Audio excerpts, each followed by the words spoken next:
Welcome back to our channel new blog. আসলে সকালে ভালো আছো, আমিও কিন্তু ভালো আছি।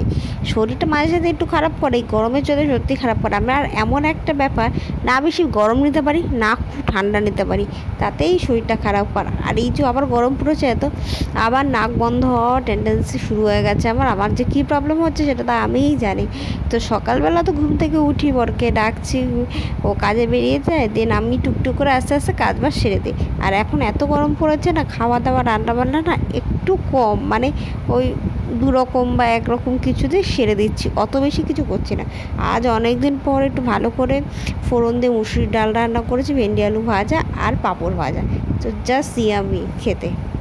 তো এখন বসে আছি তোমাদের সাথে গল্প করব, কথা বলবো বলে। তো সবচেয়ে বড় কথা, দুপুরে তো দেখলে, আর খাওয়া দাওয়ার পর একটু রেস্ট নিয়েছি, বলতে জাস্ট শুয়ে রেস্ট নিয়েছি, ঘুমাইনি। আর আজকাল আমি সকালবেলা একটু ঘুমাই, মানে উঠতে ইচ্ছা করছে না, শরীরটা হালকা খারাপ বলে, মানে প্রচণ্ড উইক হয়ে আছে ভেতরতে, তো তার জন্য।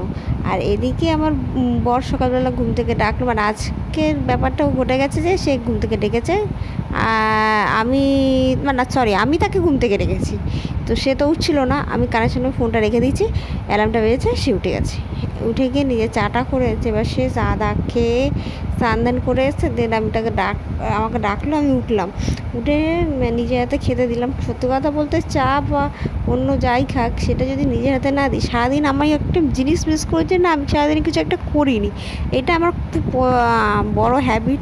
আর এই হ্যাবিটটা আমার খুব ভালোই লাগে, কেন খেতে দিতে, সে কাজে বেরাচ্ছে, এই জিনিসগুলো আমার খুব ভালো লাগে। আর স্বাভাবিকভাবে প্রত্যেকটা জিনিসও গুছিয়ে দিই। আর এইখানে তো আমি দেখছি মুভি, তোমরা কারা দেখতে পছন্দ করো অবশ্যই আমাকে বলবে। আমি কিন্তু প্রচণ্ড পরিমাণে বাংলা মুভি দেখি, আর শুধু বাংলা না, সব রকম মুভি আমি দেখে থাকি। আর এদিকে আমার সবচেয়ে বেশি ভালো লাগে ডিটেকটিভ মুভি, আর তার জন্য আমি সাসপেন্স শুনি, গল্প শুনি, সব কিছু ওই অবশ্যই আমি করি, কারণ এই জিনিসগুলো আমার করতে ভালো লাগে।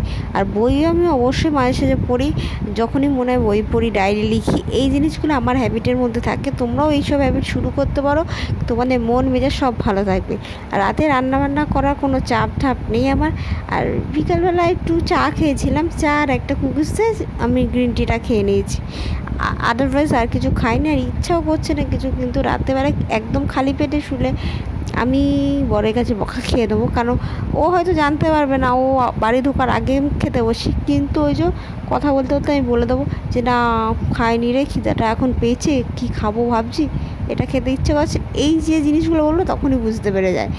আর এখন কাজ বলতে ঘরদোর সব গুছিয়ে পরিষ্কার করে রেখে দিচ্ছি, তোমাদের সাথে কথা বলতে বলতে সেই কাজগুলো আমি করতে শুরু করে দিই, আর সেসব হয়েও যায়। কিন্তু তোমরা কেন এখনও ভিডিও শেয়ার করছো না, লাইক করছো না? আমি নর্মালি ডেলি ব্লগ করি আর বাড়িতেই থাকি, বেশিরভাগ কাজ না থাকলে বাইরে বেরাই না। আর বাইরে বেরালে সব কিছু ক্যাপচারও করা হয় না, কেন আমি অনেক দরকারি কাজ নিয়ে বাইরে বেরাই, আর সেগুলো সত্যি কথা বলতে এসব ফুটেজে ওঠা উচিত না, কেন ওগুলো পার্সোনাল কাজ। তাই তো চলো, ভিডিওটা আমি এখানে শেয়ার করছি। তোমরা ভালো থেকো, সুস্থ থেকো, বাই বাই। নতুন